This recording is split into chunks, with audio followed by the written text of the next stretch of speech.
Assalamualaikum warahmatullahi wabarakatuh.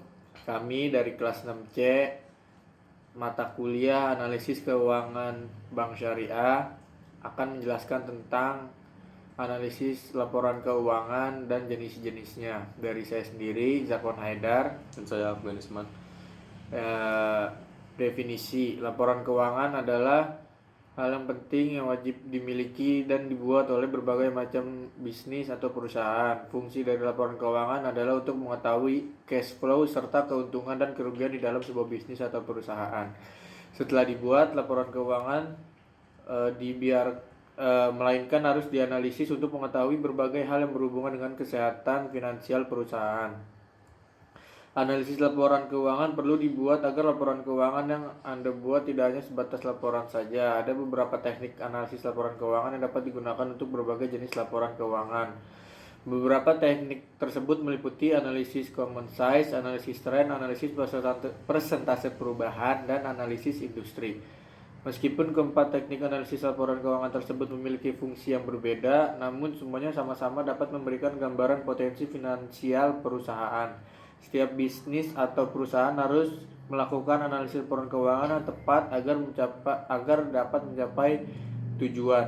Sebagai proses menguraikan pos-pos keuangan menjadi unit informasi yang lebih kecil. Dan untuk mengetahui hubungan signifikan antara data kuantitatif dan non-kuantitatif, laporan keuangan dibuat bukan tanpa tujuan. Tujuannya adalah agar dapat diperoleh informasi mengenai kondisi keuangan yang lebih jelas. Selain itu, paling tidak ada 9 tujuan dari laporan analisis. Yang pertama, bahan pertimbangan bagi investor untuk berinvestasi di suatu perusahaan. Kedua, memberikan informasi mengenai kesanggupan perusahaan dalam mengembalikan pinjaman serta bunganya. Tiga, sebelumnya melakukan kerjasama dengan pemasok, perusahaan harus melakukan analisis terhadap kondisi keuangan perusahaan, profitabilitas pemasok serta kemampuan perusahaan dalam melunasi kewajiban melalui analisis laporan keuangan. 4. Digunakan mengetahui informasi tentang kesanggupan pelanggan dalam memenuhi kewajibannya. 5. Untuk mengetahui apakah perusahaan yang akan dimasuki tersebut memiliki prospek yang bagus. 6. Bahan acuan oleh pemerintah untuk menentukan besarnya pajak perusahaan yang harus dibayarkan. 7. Analisis laporan dibuat untuk menentukan perkembangan perusahaan, karena pihak internal seperti seorang manajer dapat menjadikannya sebagai acuan untuk menyusun strategi ke depannya. 8. Mengetahui kondisi keuangan pesaing. 9. Dapat digunakan untuk mengetahui besarnya kerusakan yang dialami perusahaan. Selanjutnya ada jenis-jenis laporan keuangan. Ada 2 jenis laporan keuangan yang paling umum digunakan, yaitu analisis horizontal dan analisis vertikal dan analisis rasio. Analisis horizontal dan vertikal dan analisis rasio. Yang pertama ada analisis horizontal dan vertikal. Terdiri dari perbandingan data keuangan tahun terakhir dengan data keuangan di tahun-tahun sebelumnya. Jenis analisis laporan keuangan ini juga dikenal sebagai analisis tren dan sering dinyatakan dalam istilah moneter atau mata uang dan persentase. Perbandingan jumlah mata uang akan memberikan analisis wawasan tentang aspek-aspek yang mungkin berkontribusi secara signifikan terhadap profitabilitas atau posisi keuangan suatu bisnis atau perusahaan. Sedangkan analisis vertikal merupakan analisis laporan yang dilakukan dengan membandingkan hubungan setiap komponen dengan total akun di dalam laporan keuangan tunggal. Analisis vertikal ini dapat diterapkan pada akun untung dan rugi dengan mempresentasikan tajuk standar sebagai persentase dari total omset tahunan. Ini untuk memudahkan mendapatkan informasi jika pembagian biaya, pengeluaran, serta laba yang berbeda. Selain itu juga memungkinkan untuk membandingkan tahun-tahun berikutnya dan untuk mengidentifikasi tren tertentu. 2. Ada analisis rasio. Dapat digunakan untuk mewakili hubungan antara berbagai angka pada neraca, laba, dan rugi atau catatan akuntansi lainnya yang dibuat oleh akuntan. Pada analisis laporan berdasarkan rasio, dapat dibandingkan antara dua kuantitas. Rasio selalu mewakili satu angka yang berkaitan dengan angka yang lainnya. Contoh, rasio yang paling umum digunakan diantaranya adalah rasio profitabilitas, rasio likuiditas, rasio efisiensi, dan rasio solvabilitas. Contoh untuk lebih memahami tentang analisa keuangan yang dibuat oleh sebuah perusahaan sebagai berikut. Kas sebesar 150 juta di dalam neraca tahun berjalan dapat dibandingkan dengan kas sebesar 100 juta di dalam neraca tahun sebelumnya.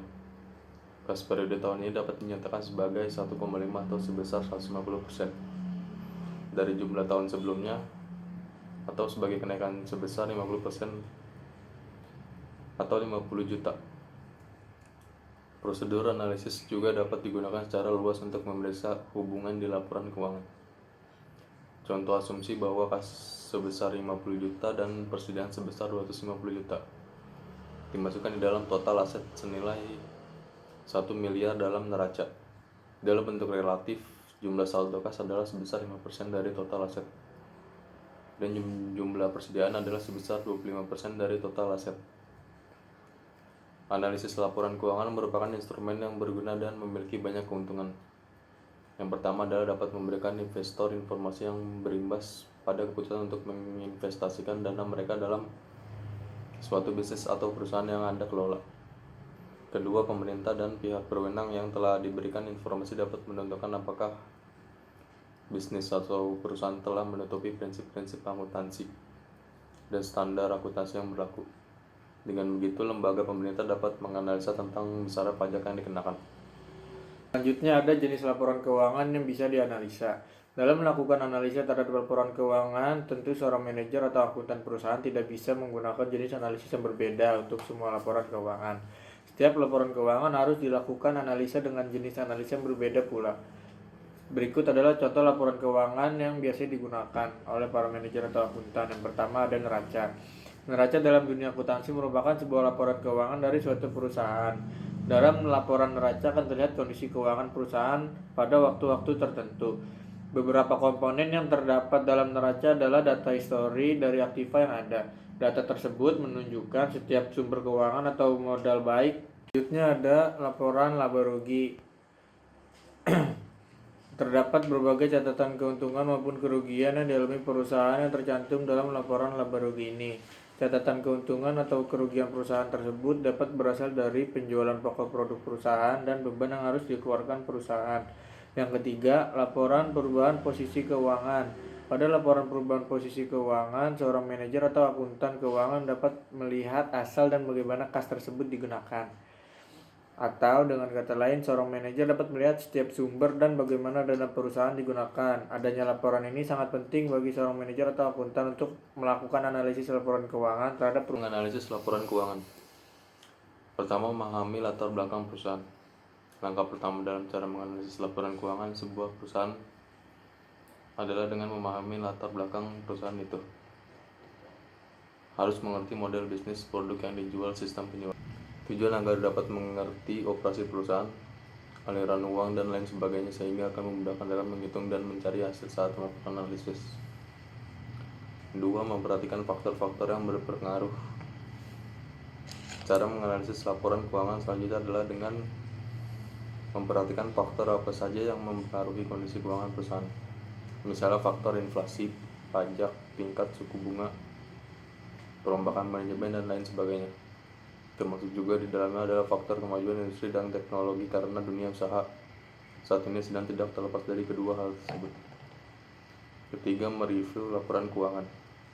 Anda juga harus mereview laporan keuangan yang sudah dibuat. Beberapa hal yang dilakukan dalam mereview sebuah laporan keuangan seperti laporan keuangan tersebut dibuat sudah sesuai dengan standar akuntansi keuangan. Dalam laporan keuangan tersebut sudah benar bagaimana cara akuntan membuat laporan keuangan tersebut. Jika laporan keuangan tersebut dibuat secara manual, tentunya tingkat kesalahan yang disebabkan oleh human error lebih tinggi jika dibandingkan dengan menggunakan software akuntansi seperti Harmony. 4. Melakukan analisis rasio laporan keuangan. Langkah berikutnya adalah menganalisis rasio keuangan. Dapat menggunakan metode atau teknik analisis seperti yang disebut di atas. Kelima, membuat kesimpulan. Langkah terakhir ini yaitu membuat kesimpulan atas analisis tersebut. Tentunya setelah menghitung dan melakukan analisis rasio keuangan, maka Anda akan memperoleh hasil. Jadi buatlah kesimpulan sesuai dengan perhitungan dan hasil analisis yang didapat. Jadi kesimpulan, Analisis laporan keuangan sangat diperlukan oleh sebuah perusahaan karena dapat mengetahui kondisi keuangan perusahaan yang nantinya akan menentukan keputusan bisnis. Selain bertujuan untuk mengetahui kondisi keuangan dan menentukan keputusan masa depan perusahaan, tujuan lainnya adalah untuk meyakinkan investor serta dapat digunakan untuk mengetahui besaran pajak yang harus dibayarkan kepada pemerintah sebagai pemungut pajak.